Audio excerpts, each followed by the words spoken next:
Buenos días. Bueno, yo trabajo en la Estación Experimental de Auladell. Mi línea de trabajo es la hidrología del suelo y aquí voy a presentar pues un poco, trabajo mucho en métodos, estoy obsesionado con el tema de buscar métodos más eficientes para medir las propiedades hidráulicas y aquí pues voy a explicar un poco los últimos avances que hemos conseguido en tema de propiedades hidráulicas, ¿no? Entonces, como digo, yo trabajo en hidrología, que la hidrología, pues ya esa rama, la hidrología del suelo es la rama de la hidrología que estudia el comportamiento del agua en el suelo, ¿no? Entonces, este comportamiento, o sea, los procesos que intervienen en el movimiento del agua del suelo, pues la infiltración, la percolación, la retención de agua del suelo, etcétera, ¿no? Entonces, todos estos procesos dependen básicamente de la función de conductividad hidráulica, que es la relación entre la conductividad hidráulica del suelo y la tensión o la humedad del suelo, ¿vale? Que a su vez esta función guarda relación con la curva de retención, que es un parámetro pues, más conocido o más utilizado, ¿no? Entonces la pregunta es, ¿para qué nos sirve medir la conductividad hidráulica, ¿no? La conductividad hidráulica pues, nos sirve pues, para comparar sistemas, suelos, etcétera, ¿no? Entonces, digamos, ponerle unos números a los procesos de infiltración. Lo que pasa que para mí una aplicación muy interesante de medir la conductividad hidráulica al suelo, la función de conductividad hidráulica es la simulación. La simulación no deja de ser más que un laboratorio virtual, ¿no? Es rápido y muy barato, en el cual tú introduces los parámetros hidráulicos y él te genera, pues, puedes visualizar y cuantificar cuál es el comportamiento del agua en el suelo, ¿no? Por ejemplo, aquí, esto es una simulación hecha con Hydrus en 2D, donde tengo en la parte superior un suelo poco permeable y en la parte inferior un suelo más permeable, ¿no? Entonces, cuando le pongo dos puntos de infiltración, como si fueran dos goteros, entonces queda muy bonito la gráfica. Y entonces lo que se ve, por ejemplo, que en la interfase entre los dos horizontes, pues hay una acumulación de agua en el suelo, debido a que estos dos suelos tienen diferentes propiedades hidráulicas. Entonces, esto a nivel experimental es muy complicado medirlo, lleva mucho tiempo, pero a nivel de simulación es muy interesante. Entonces, pero que para poder hacer estas simulaciones hay que medir bien las propiedades hidráulicas, ya que si estas no están bien medidas, lo que vamos a simular no se va a representar no se va a ajustar a la realidad. Entonces, ¿cómo se miden las propiedades hidráulicas? Pues con métodos. Hay múltiples métodos de medida de propiedades hidráulicas, pero todos tienen unas u otras limitaciones, ¿no? Por ejemplo, un problema que hay con el tema de los métodos es el tema de muestras alteradas e inalteradas. O sea, mi opinión es que en la medida de lo posible hay que intentar trabajar siempre con muestras inalteradas del suelo. Entonces, por ejemplo, aquí pues esta sería una gráfica del mismo suelo, con la misma textura, que está tamizado. Aquí sería un suelo con mínimo laboreo y un suelo de no laboreo. Entonces, obviamente, pues se ven diferencias.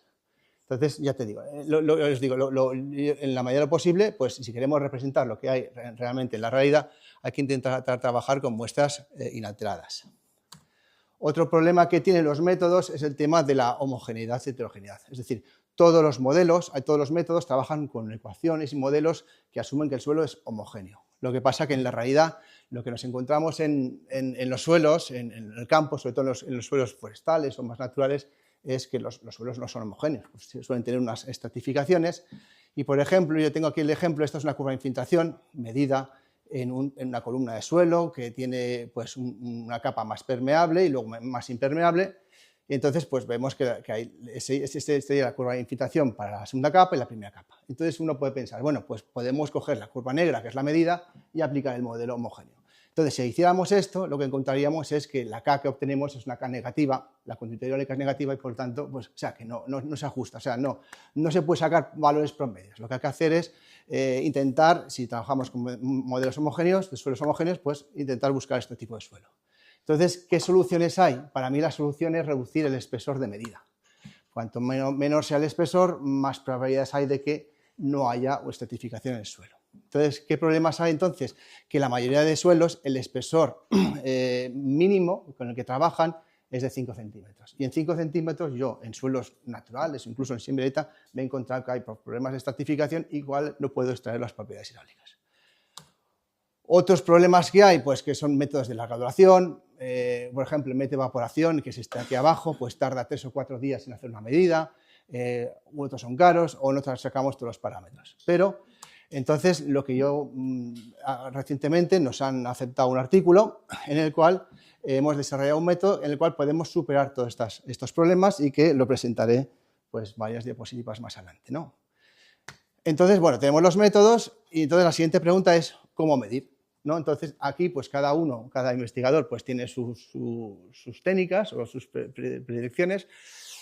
Yo he visto que investigadores que lo que hacen es coger un infiltrómetro e intentar medir la infiltración de todo el perfil del suelo, en el cual sacan una curva, que está muy bien, lo que pasa que es una curva a la cual le falta información, o sea, no se puede extraer mucha información. Para mí, después de muchos años midiendo, lo más eficiente es pues, coger un perfil y diferenciar los diferentes horizontes y a partir de allí pues según las técnicas, yo diferencio entre lo que sería el horizonte superficial y la matriz del suelo, pues aplicar diferentes técnicas y sacar las propiedades hidráulicas, ¿no? Eso no es nada nuevo, pero bueno, es algo que yo he descubierto y que lo intento aplicar.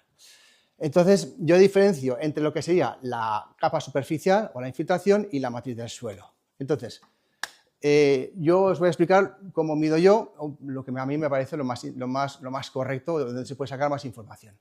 Si nos centramos en el horizonte superficial, podemos encontrar dos escenarios. Uno es el suelo desnudo, que sería pues, cuando un suelo está labrado y llueve, pues se crea una costa superficial, y esta costa superficial tiene unas propiedades hidráulicas diferentes a la matriz, suele ser más impermeable, etc. Pero el problema que tiene esta costa es que es muy frágil, y por tanto no se puede coger y llevar al laboratorio, sino que lo que hay que hacer es medirlas in situ. Entonces, para eso está la técnica del infiltrómetro de discos, que es este aparatito de aquí, que te da esta curva de infiltración y de aquí sacamos los parámetros hidráulicos y tan contentos. La historia está que, bueno, esta tecnología pues ya está muy avanzada, hay diferentes modelos y tampoco me voy a extender. Digamos, lo que quizás es más novedoso es cuando tenemos un suelo con cobertura vegetal o una capa orgánica, como puede ser un suelo forestal, etc. Entonces, en este caso, lo que nos viene a la cabeza es que en este tipo de suelos, pues la infiltración es mayor. ¿Por qué? Porque hay flujos preferenciales, hay materia orgánica. Entonces, la respuesta es sí y no. Es decir, en este tipo de suelo, lo que yo me he encontrado en suelos forestales es que cuando el suelo está húmedo, la infiltración es muy alta, pero cuando está el suelo seco, la infiltración se inhibe o se retarda debido a problemas de hidrofobicidad o repelencia, ¿no? Entonces, en este tipo de casos, lo que hago yo, mi conclusión es como no existe costa superficial, o asumo que no existe, pues lo más rentable para mí es coger un cilindro de suelo que tenga en cuenta estas capas, este material hidrófobo, y lo llevo al laboratorio y lo analizo. ¿Y por qué hago esto? Porque obtengo este tipo de curvas. Son unas curvas en las cuales lo que hace esa hidrofobicidad, cuando está el suelo seco, retarda la infiltración. Y este retardo puede ser desde segundos hasta horas. Entonces, no tiene ningún sentido estar 4 o 5 horas en el campo midiendo una sola muestra cuando lo puedes analizar en el campo. Enlazando con la exposición, por ejemplo, de Leticia, pues este tipo de curvas que se encuentran en suelos forestales cuando están secos, se produce aquí un retardo. O sea, los modelos, por ejemplo, de erosión, digamos esto es bastante nuevo, ¿no? Todos los modelos de erosión que trabajan con erosión utilizan este tipo de curvas, pero cuando tenemos una zona con cobertura nos podemos encontrar con este tipo de curvas, que hay un retardo de, pues en este caso, de casi 3.000 segundos, lo cual puede tener consecuencias importantes a la hora de medir la escorrentía.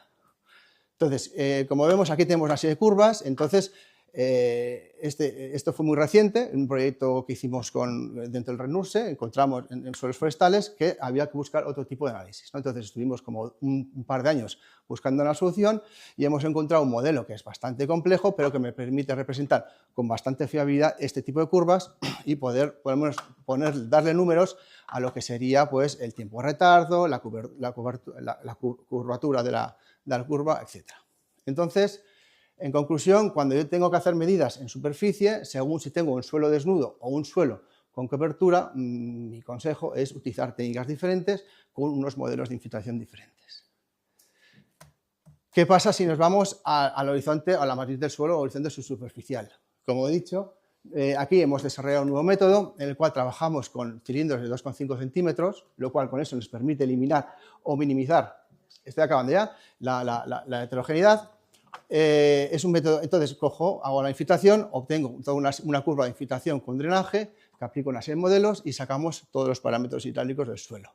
Es decir, que hemos obtenido un método que trabaja con muestras inalteradas, con un sensor muy pequeñito, que es muy rápido y que sacamos todos los parámetros hidráulicos. Y con estos parámetros, bueno, la conclusión es que según el horizonte usaremos unas técnicas u otras, y con estos parámetros, pues yo los meto en Hydrus, cojo la geometría que yo quiero y podemos simular lo que es el agua en el suelo. Y ya está.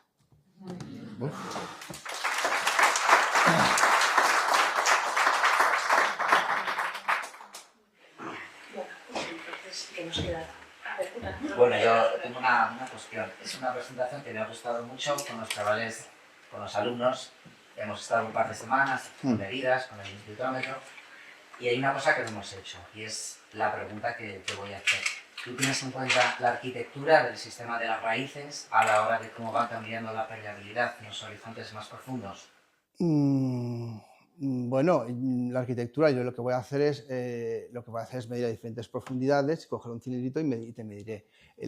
Cuando ya metes raíces, ahí yo creo que hay que introducir ya una nueva variable que son los flujos preferentes, ¿no? Que eso no se podía hacer, porque en el cilindro le tienes que poner un poquito más de presión de agua y ahí ya sacarás la conductividad hídrica sobresaturada. Yo estoy midiendo solamente la K saturada. Entonces, bien, pero eso no tiene más secreto como que meterle un poquito más presión, sacar los flujos preferentes y sacarás... Eso sería una idea, algo que querríamos hacer. La siguiente fase es, bueno, vamos con este método, vamos a sacar también los flujos preferentes. Pues, sería un poco la... Ahí está. ¿Alguna pregunta más?